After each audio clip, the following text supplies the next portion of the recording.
Hi guys, Carlos Agassi. Ang kontrabida, minsan rapper, pinakamahal na extra. Ha! So I'm 46 years old, 5'9", 199 pounds. I think 8 or 10% body fat. So, ano lang, bigay lang advice sa inyo. Lahat tayo nagbabago. Ang mahalaga, nagbabago tayo para sa ikabubuti natin at ng mga tao sa paligid natin na mahal natin. And we have to have an open mind to adapt to change. Parang science, parang yung katawan. Dati nauso yung Atkins diet, keto diet, paleo diet, high fat diet, low carb diet, vegan, pescatarian, low carb, high carb. Actually lahat po yan nag-work. Basta ang importante, maniwala tayo, power of the mind, diba? Placebo effect. Kung di nyo alam, research nyo yun. And then, at the same time din, kung magagawin natin, susundin natin yung lahat sila nag-work. Everything works until it doesn't. Na nagsabihin nun, nag-a-adapt ang katawan natin. Kaya yung mga taong pinanganak sa medyo mainit na lugar, medyo maitim yung balat. Pag sa taglamig, dahil hindi nila kailangan mag-adjust sa init, mapuputi sila.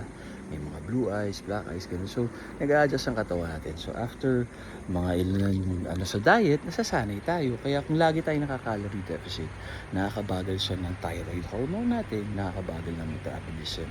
So, kaya minsan may coach, may nutritionist ginagay tayo sa macro and micronutrients natin. Protein, 4 calories. Carbs, 4 calories. Fats, 9 calories. Alcohol, alak, 7 calories per gram.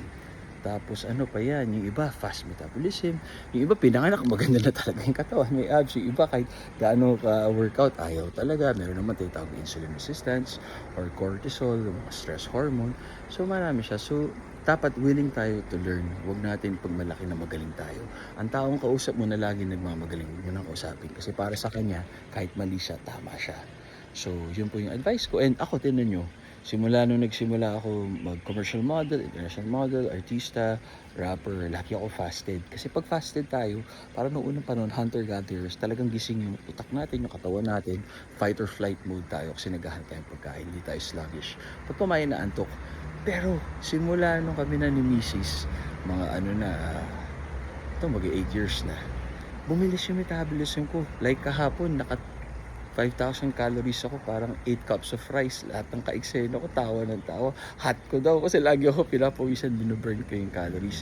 Tapos at the same time, sinasabi naman ng iba, yung Mrs.